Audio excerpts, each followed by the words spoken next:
Hi friends, ಎಲ್ಲರಿಗೂ ನಮಸ್ಕಾರ. Social workers ಅಡ್ಡ ಯೂಟ್ಯೂಬ್ ಚಾನಲ್ಗೆ ಸ್ವಾಗತ. ಫ್ರೆಂಡ್ಸ್, ಎಕ್ಸಾಮ್ಗೆ ಇನ್ನು ಕೆಲವೇ ಕ್ಷಣಗಳು ಅಥವಾ ಕೆಲವೇ ದಿನಗಳು ಅಷ್ಟೇ ಬಾಕಿ ಇದ್ದಾವ. ಸೊ ಹಾಗಾಗಿ ಪ್ರಿಪರೇಷನ್ ಸ್ವಲ್ಪ ಸ್ಪೀಡ್ ಮಾಡ್ರಿ. ನಮ್ಮ ಚಾನಲ್ಗೆ ಯಾರಾದ್ರೂ ಹೊಸಬರಾಗಿದ್ರೆ ದಯವಿಟ್ಟು ಸಬ್ಸ್ಕ್ರೈಬ್ ಮಾಡಿ. ಏನಾದ್ರೂ ಹೇಳ್ಬೇಕು ಕೇಳಬೇಕು ಅನ್ಸುತ್ತೆ ಅಂತಂದ್ರೆ ನೀವು ಕಮೆಂಟ್ ಮುಖಾಂತರ ತಿಳಿಸಬಹುದು. ಫ್ರೆಂಡ್ಸ್, ನಾವೇನ್ ಮಾಡ್ತಾ ಇದ್ವಿ, ದಿನಾಲು ಪ್ರತಿದಿನ ರಾತ್ರಿ 8 ಗಂಟೆಗೆ ಕೆಸೆಟ್ ಜನರಲ್ ಪೇಪರ್ಗೆ ಸಂಬಂಧಪಟ್ಟಂತೆ ಟಾಪ್ 10 ಕ್ವಶನ್ಸ್ ಅನ್ನ ಡಿಸ್ಕಸ್ ಮಾಡ್ತಾ ಇದ್ದೀವಿ. ಕಾರಣಾಂತರಗಳಿಂದ 2 ದಿನ ನಾನು ಕ್ಲಾಸ್ ಮಾಡಕ್ಕಾಗಿಲ್ಲ. ಸೊ ಹಾಗಾಗಿ ಇವತ್ತು ನಾನು ಮತ್ತೆ ಕ್ಲಾಸ್ ಮಾಡ್ತಾ ಇದ್ದೀನಿ. ಮೊದಲೇ ಪ್ರಶ್ನೆ ನೋಡೋಣ, ನಾವು ಟೈಮ್ ವೇಸ್ಟ್ ಮಾಡೋದು ಬೇಡ. ಮೊದಲನೇ ಪ್ರಶ್ನೆ, ಈ ಕೆಳಗಿನವರಲ್ಲಿ ಯಾರು ವಿಶ್ವವಿದ್ಯಾಲಯ ಶಿಕ್ಷಣ ಆಯೋಗದ ಅಧ್ಯಕ್ಷರಾಗಿದ್ದರು ಅಂತಂದ್ರೆ 1948 ನಲ್ಲಿ. Options 1 doctor DS Kothari, 2 Maulana Abdul Kalam Azad, 3 doctor Zakir Hussain, 4 doctor S Radhakrishnan. Options ಗಳಲ್ಲಿ ಸರಿಯಾದ ಉತ್ತರ ಆಪ್ಷನ್ಸ್ 4 ಡಾಕ್ಟರ್ S ರಾಧಾಕೃಷ್ಣ ಅವರು ಏನಾಗಿರ್ತಾರೆ, ವಿಶ್ವವಿದ್ಯಾಲಯ ಆಯೋಗದ ಅಧ್ಯಕ್ಷರಾಗಿರ್ತಾರೆ. ನೆಕ್ಸ್ಟ್ ಪ್ರಶ್ನೆ, 2ನೇ ಪ್ರಶ್ನೆ, ರಾಷ್ಟ್ರೀಯ ಮಾಹಿತಿ ಕೇಂದ್ರವು ವಾಟ್ಸ್ಆಪ್ ನ ಮೂಲಕ 2021ರ ಫೆಬ್ರವರಿಯಲ್ಲಿ ಧ್ವನಿಯನ್ನು ಕಳುಹಿಸುವ ವೇದಿಕೆಯನ್ನು ಅಂತಂದ್ರೆ ಆಪ್ ಅನ್ನು ಪ್ರಾರಂಭಿಸಿತು. ಅದರ ಆಪ್ ಅನ್ನು ಗುರುತಿಸಿ. ಆಪ್ಷನ್ಸ್ 1 ಸಂದೇಶ್, 2 ವಾರ್ತಾ, 3 ಸಹಯೋಗ್, 4 ಖಬರ್. ಆಪ್ಷನ್ಸ್ ಗಳಲ್ಲಿ ಸರಿಯಾದ ಉತ್ತರ ಆಪ್ಷನ್ಸ್ ಎ ಸಂದೇಶ್. ನೆಕ್ಸ್ಟ್ ಪ್ರಶ್ನೆ, 3ನೇ ಪ್ರಶ್ನೆ, ಡ್ಯಾಶ್ ಬೋರ್ಡ್ ಎಂದರೇನು? ಆಪ್ಷನ್ಸ್ 1 ಇದೊಂದು ಸ್ಕೋರ್ ಕಾರ್ಡ್, 2 ಮಾಹಿತಿ ನಿರ್ವಹಣಾ ಸಲಕರಣೆ, 3 ಆರೋಗ್ಯ ಮಾಹಿತಿ ನಿರ್ವಹಣಾ ಸಲಕರಣೆ, 4 ಕ್ಲೌಡ್ ಸ್ಟೋರೇಜ್. ಆಪ್ಷನ್ಸ್ ಗಳಲ್ಲಿ ಸರಿಯಾದ ಉತ್ತರ ಆಪ್ಷನ್ಸ್ ಬಿ ಮಾಹಿತಿ ನಿರ್ವಹಣಾ ಸಲಕರಣೆ. ಡ್ಯಾಶ್ ಬೋರ್ಡ್ ಅಂದರೆ ಮಾಹಿತಿ ನಿರ್ವಹಣಾ ಸಲಕರಣೆ. ನೆಕ್ಸ್ಟ್ ಪ್ರಶ್ನೆ, 4ನೇ ಪ್ರಶ್ನೆ, ಏಕಕಾಲದಲ್ಲಿ ಬೃಹತ್ತಾದ ವೈವಿಧ್ಯಮಯವಾದ ವಿವಿಧ ಸ್ವರೂಪದ ಮತ್ತು ಚದುರಿ ಹೋಗಿರುವ ಪ್ರೇಕ್ಷಕರಿಗೆ ಏಕೈಕ ಮೂಲದಲ್ಲಿ ಮಾಹಿತಿಯನ್ನು ರವಾನಿಸುವ ಸಂವಹನದ ವಿಧಾನವನ್ನು ಹೀಗೆಂದು ಕರೆಯುತ್ತಾರೆ. ಆಪ್ಷನ್ಸ್ 1 ಗುಂಪು ಸಂವಹನ, 2 ಸಮೂಹ ಸಂವಹನ, 3 ಆಂತರಿಕ ಸಂವಹನ, 4 ಸಾರ್ವಜನಿಕ ಸಂವಹನ. ಆಪ್ಷನ್ಸ್ ಗಳಲ್ಲಿ ಸರಿಯಾದ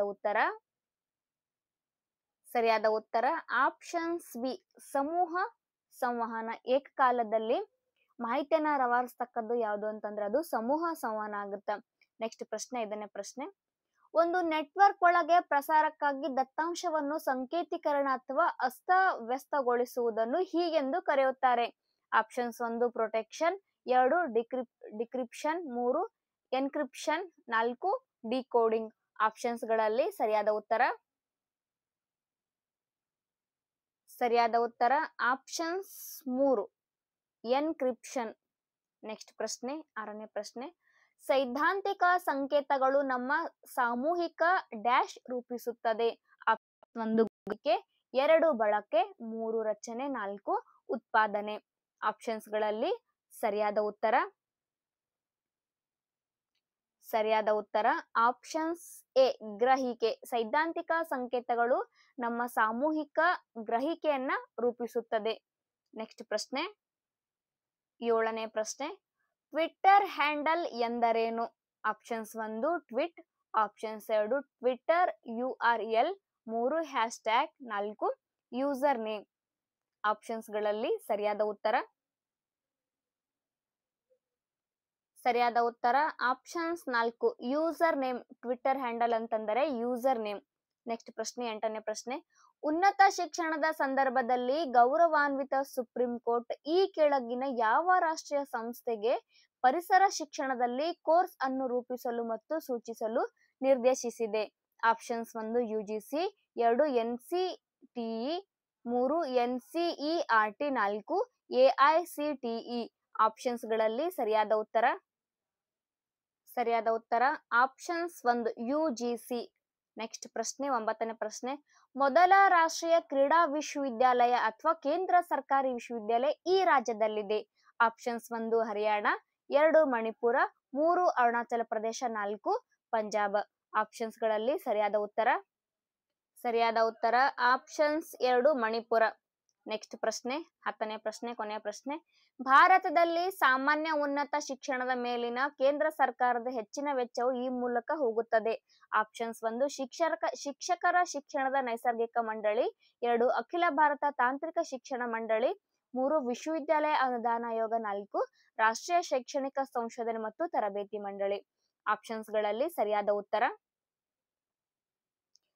ಉತ್ತರ ಆಪ್ಷನ್ಸ್ 3 ವಿಶ್ವವಿದ್ಯಾಲಯ ಅನುದಾನ ಆಯೋಗ. ಭಾರತದಲ್ಲಿ ಸಾಮಾನ್ಯ ಉನ್ನತ ಶಿಕ್ಷಣದ ಮೇಲೆ ಕೇಂದ್ರ ಸರ್ಕಾರದ ಹೆಚ್ಚಿನ ವೆಚ್ಚವು ಈ ಮೂಲಕ ಹೋಗುತ್ತೆ ಅಂತಂದ್ರೆ ಅದು ವಿಶ್ವವಿದ್ಯಾಲಯ ಅನುದಾನ ಆಯೋಗ. ಓಕೆ ಫ್ರೆಂಡ್ಸ್, ಇಲ್ಲಿಗೆ 10 ಪ್ರಶ್ನೆಗಳನ್ನ ನೋಡಿದ್ವಿ. ಮತ್ತೆ ಮುಂದಿನ ತರಗತಿಯಲ್ಲಿ ನಾವು 10 ಪ್ರಶ್ನೆಗಳನ್ನ ನೋಡೋಣ. ನಮ್ಮ ಚಾನಲ್ಗೆ ಯಾರಾದ್ರೂ ಹೊಸಬರಾಗಿದ್ರೆ ದಯವಿಟ್ಟು ಸಬ್ಸ್ಕ್ರೈಬ್ ಮಾಡಿ. ಏನಾದ್ರೂ ಹೇಳ್ಬೇಕು ಕೇಳ್ಬೇಕು ಅನ್ಸುತ್ತೆ ಅಂತಂದ್ರೆ ನೀವು ಕಮೆಂಟ್ ಮುಖಾಂತರ ತಿಳಿಸಬಹುದು. ಧನ್ಯವಾದಗಳು.